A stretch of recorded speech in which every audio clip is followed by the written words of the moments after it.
Hello friend, welcome to back my channel static GK by Praveen sir channel में आपका स्वागत है। मैं आपके लिए एक ऐसा टॉपिक लाया हूं जिसमें बच्चों को अधिक से अधिक कन्फ्यूजन रहती है कि जैसे आप कहेंगे कि गंगा कहां से निकलती है। गंगा आप बोलेंगे गोमुख, गंगोत्री उत्तराखंड से निकलती है, लेकिन ऐसा नहीं है। गंगा कहीं से निकलती नहीं है। इस टॉपिक को मैं आराम से आपको समझाऊंगा कि गंगा का उद्गम कैसा होता है, कहाँ से नहीं होता है। गंगा कई नदियों के मिलने से बनी है। तो हम पहले आपको बताते हैं। पहले आप ये देख लीजिएगा कि ये नदियों का निर्माण कैसे होता है। ये नदियों का निर्माण होता है जैसे उत्तराखंड उत्तराखंड उत्तर प्रदेश से अलग होकर 2000 में अलग हुआ था और उत्तराखंड एक राज्य बना था। तो वहाँ पे एक राज्य है गढ़वाल और कुमायूं। ये पूर्वी राज्य है, ये छोटा है, और ये गढ़वाल ये काफ़ी बड़ा है। यहाँ पे क्या है, यहाँ बहुत बहुत बड़े हिमानी पाए जाते हैं। हिमानी क्या होता है? हिमानी होता है बर्फ़ के पहाड़। बर्फ़ के पहाड़ जहाँ से नदियों का ही यहाँ से कई प्रकार की नदियों का उद्गम हुआ है। बहुत सी नदियाँ यहीं से निकली हुई हैं। ये कहाँ पड़ता है? ये उत्तराखंड में पड़ता है। और ये गढ़वाल में क्या होता है, यहाँ पे बहुत बहुत बड़े जो हिमानी हैं, और हिमानी से उनका निर्माण कैसे होता है आप पूछेंगे। हिमानी का निर्माण कैसे होता है? हिमानी का निर्माण इस प्रकार से होता है कि जब ये एक बर्फ़ का होता है, ये बर्फ़ का हिमानी क्या होता है? हिमानी एक बर्फ़ के पहाड़ होते हैं, बड़े बड़े, खूब बड़े बड़े बर्फ़ के पहाड़ होते हैं। बर्फ़ के खूब बड़े बड़े पहाड़ होते हैं, इससे आप समझिएगा। तो इसमें क्या होता है? इसमें होता है कि जैसे हम यहाँ पे हैं तो हमारा टेम्परेचर है, टेम्परेचर बहुत हाई है। जैसे यहाँ पे काय का हमें टेम्परेचर मिल रहा, ऊपर से सूरज की रोशनी सीधे आ रही, इधर दीवार से मिल रहा, इधर पीछे से मिल रहा, नीचे से, ये सारा हमें टेम्परेचर मिल रहा है, इसलिए टेम्परेचर बहुत हाई है।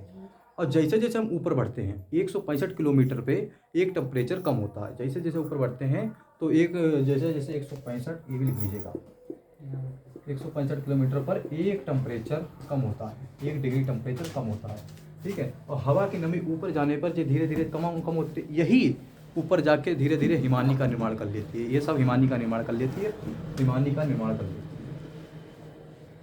ये सब क्या करती है? हिमानी का निर्माण कर लेती है। ये जब हिमानी का निर्माण कर लेती है और यही यहीं से ही यही रूप ले लेती है नदियों का। यही रूप बाद में धीरे धीरे गलते रहते हैं, गलते गलते ये नदियों का रूप ले लेते हैं। तो आपको ये भी सब पता होना चाहिए।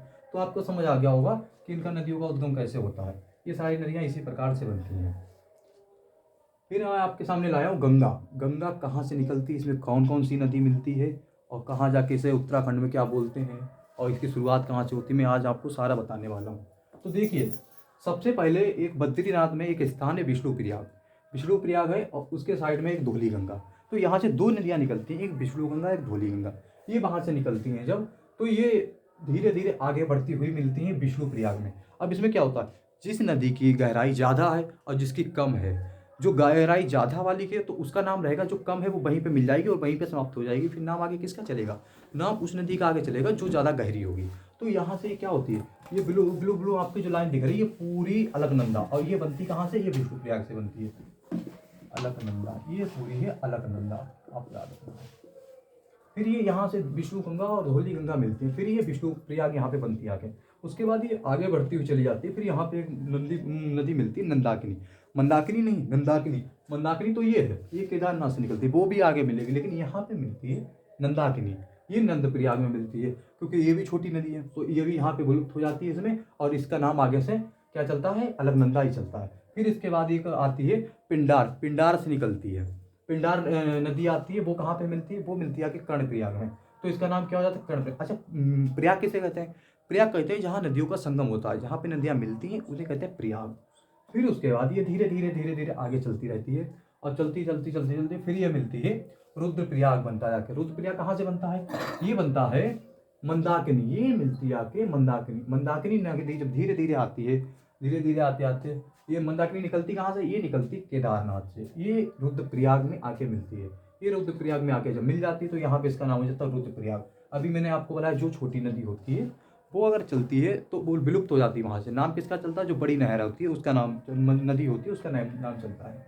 फिर ये आगे चलते चलते इसी प्रकार से आ जाती उत्तराखंड। उत्तराखंड से वो उत्तराखंड, हाँ, यह आ जाती उत्तरकाशी। उत्तरकाशी से निकलती गंगोत्री। यहाँ से ही अधिकतर बच्चा करता है कि गंगा कहाँ से निकलती है? गंगा गंगोत्री गोमुख, जो हमारे छोटे एग्जाम है वहाँ पूछ दिया जाता है। तो वहाँ पे यही होता है कि गंगोत्री गोमुख यही ऑप्शन होता है। लेकिन जो बड़े एग्जाम होते हैं वो जानते हैं कि गंगा का उद्गम कहीं से नहीं होता, गंगा कई नदियों से मिलकर बनी होती है। तो ये उत्तरकाशी से एक निकलती, उत्तराखंड से एक निकलती है भागीरथी, जिसे बोलते हैं कि भागीरथी, इसे उत्तराखंड में भागीरथी बोलते हैं। आपने एक मूवी भी आई थी, उसमें देखा होगा कि वो गाना आया था, चल मुझे गाना नहीं याद है, वो कोई नहीं, उसमें आया था, बाहुबली मूवी में शायद था। बाहुबली मूवी में एक गाना था, उसमें भागीरथी के नाम से कि भागीरथी शिव जी तेरी ओर चले, वो गाना आया हुआ था, तो उसमें भागीरथी नाम बोला जाता है। तो ये भागीरथी यहाँ से चलती चलती एक नहर छोटी पड़ती है, नदी छोटी पड़ती है भिलांगना, भिलांगना को साथ में लेकर, भिलांगना भी इसी में विलुप्त हो जाती है। देखिए अभी ये यहाँ पे इसमें मिल गई, जब ये यहाँ पे मिल गई तो इसका नाम यहाँ से खत्म हो गया, फिर ये वो इसका नाम चलता है भागीरथी, यहाँ से इसका नाम भागीरथी स्टार्ट होता है, फिर ये चलते चलते चलते चलते देवप्रयाग में मिल जाती है, तो फिर इसका नाम क्या पड़ जाता है देवप्रयाग, जहाँ पे किसी मिलन होता है उसे कहते हैं प्रयाग। इस प्रकार से आप रखें, तो ये हो जाती है देवप्रयाग। देवप्रयाग में फिर देवप्रयाग से ये गंगा नाम बनता है, ये यहाँ से गंगा नाम बन के चलती है। तो आप बताइए कि कहाँ से कितने लंबे से चल के आई है ये, तब यहाँ से इसने गंगा नाम लिया। अब कोई कैसा कह सकता है कि गंगा उस गोमुख से निकलती, गोमुख से निकलती है, ऐसा नहीं है, ये तो इतनी सबको मिला के बनी हुई है गंगा। अच्छा आपने देखा होगा गंगा में कि गंगा का पानी खराब क्यों नहीं होता है, उसमें वो सड़ता क्यों नहीं, बोलते नहीं गंगा का पानी कभी खराब नहीं होता, वो इसलिए खराब नहीं होता, इसमें एक बैक्टीरियोफेज पाया जाता है, इसमें बैक्टीरियोफेज ये जीवाणु विषाणु को खाता रहता है, समाप्त कर देता है जितने होते हैं, इस वजह से इसका पानी कभी सड़ता नहीं है, आप ये बात याद रखिएगा। उसके बाद आपको याद कर कैसे करने, ये भी है कि ये याद कैसे करने। अच्छा भागीरथी नदी पे ही एक बांध पड़ता है, उसका नाम टिहरी बांध, ये सबसे ऊंचा बांध है, और ये कैसा है, अर्थ फिलर बांध है, इस टिहरी बांध हो गया, और हाँ इस पे टिहरी बांध ही पड़ता है, इस पे आपको याद रखना कौन सा पड़ता है। ये कितना है, ये 260 मीटर ऊंचा है, कितना 260 मीटर ऊंचा है, ये भी आप याद रखना, यहाँ पे ये इंपॉर्टेंट पॉइंट है। भागीरथी में कौन सा, टिहरी बांध, ये कई बार पूछा गया है कि टिहरी बांध किस नदी पर है, तो किस नदी पे है, ये इस पे। और सबसे लंबा बांध अगर पूछा जाता है तो सबसे लंबा बांध हीराकुंड बांध है। जैसे इसमें आ जाता है, इसमें किस प्रकार के ऑप्शन, जैसे बांध कई प्रकार के होते हैं, बांध कई प्रकार के होते हैं, क्योंकि एक ऊंचा हो गया कोई लंबा हो गया, तो इसमें अगर आपसे पूछा जाए कि सबसे ऊंचा बांध कौन सा, तो इसकी तुलना किस प्रकार से हम करेंगे। जैसे एक लड़की होता है एक लड़का होता है, अगर हम इससे पूछ रहे हैं कि इसमें दोनों कौन से लंबे हैं, तो लड़की की कैटेगरी, लड़का कैटेगरी की है, तो इसे हम कैसे बताएंगे, ये हम नहीं कह देंगे कि लड़का लंबा है लड़की छोटी, तो लड़की को हम देखेंगे, लड़कियों की साइज अगर वो 5 फुट की है और लड़का 6 फुट का, तो हम ये नहीं कहेंगे लड़का लंबा है, क्योंकि वो लड़कियों के साइज के सही। अगर यहाँ पे बोला जाए कि इन दोनों में कौन सा इंसान सबसे लंबा, इंसान तो दोनों हो गए, लड़की हो गया लड़का भी हो गया, तो इसमें कौन क्या बोलेंगे कि लड़का लंबा है। तो इसी प्रकार से इनका सिस्टम होता है बांधों का। इनका क्या होता है, इनका बांध पूछा जाता है कि लंबा कौन है, तो लंबा में कोई है, जैसे हीराकुंड हो गया तो लंबा में हीराकुंड हो गया। ऊंचा में पूछा जाता है सबसे ऊंचा बांध कौन सा है, तो वो कौन सा हो गया, वो टिहरी बांध हो गया। हमें इस प्रकार से याद रखते हैं। फिर आप कहेंगे कि हम ये याद कैसे करेंगे, क्योंकि ये याद करना भी थोड़ा कठिन है, तो इसे मैं आपको एक ट्रिक से याद करवा रहा हूँ, जो बहुत ही शानदार ट्रिक है, और आपको इस ट्रिक से याद भी हो जाएगा। चलिए हम आपको ट्रिक बताने कि विष्णु प्रयाग, सबसे पहले विष्णु भगवान आए थे, विष्णु भगवान, और विष्णु भगवान ने फिर किसका रूप लिया था, ये देखिए यहाँ पे याद करें। सबसे पहले कौन आया था, विष्णु भगवान। विष्णु भगवान कहाँ जन्म लिया था, कृष्ण जी के रूप में जन्म लिया था। उनसे कहा जाता था कि यशोदा के नंद लाला, तो क्या कहा जाता है, यशोदा के नंद लाला। तो विष्णु प्रयाग से नंद प्रयाग, तो इससे याद हो जाएगा सबसे पहले कौन आया, विष्णु भगवान, उसके बाद यशोदा के नंद लाला, तो यहाँ से यशोदा के नंद लाला आ गए, ये हो गया।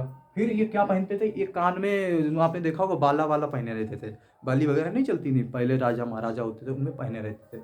तो ये यहाँ से क्या हो जाता है, यहाँ से हो जाता है कर्ण प्रयाग। तो वह कान क्या पहने रहते थे, कर्ण, कान में पहने रहते थे बाल वगैरह, बाली वगैरह, हो जाता है कर्ण प्रयाग। फिर आप पूछेंगे, ये कान के साथ साथ आपने देखा होगा रुद्राक्ष की माला वगैरह भी बहुत पहने रहते थे, ये सभी लोग जो पहले के लोग होते थे माला वगैरह पहने रहते थे। तो यहाँ से क्या हो जाएगा, रुद्र प्रयाग। अब जो इतना सब किया है इनने, ये इतना सब करने के बाद ये क्या हो जाते थे, इसके बाद ये सब करने के बाद देव का रूप हो जाता था। भाई इतना कान में कुंडली भी पहने हैं, रुद्राक्ष का माला भी पहने हैं, नंदलाला भी हैं, फिर ये कौन हो जाते हैं, देवता हो जाते हैं मान लेते। तो यहाँ से हो जाता है देव प्रयाग, क्या हो जाता है, देव प्रयाग। इसे हम इसी ट्रिक से याद करेंगे। याद करेंगे सबसे पहले कौन आया था, सबसे पहले आए थे विष्णु भगवान। विष्णु भगवान ने के बाद क्या हुआ था, यशोदा के नंद लाला, मतलब विष्णु भगवान ने यशोदा के घर जन्म लिया था, तभी ने बोला जाता है यशोदा के नंद लाला, तो ये नंद हो गए।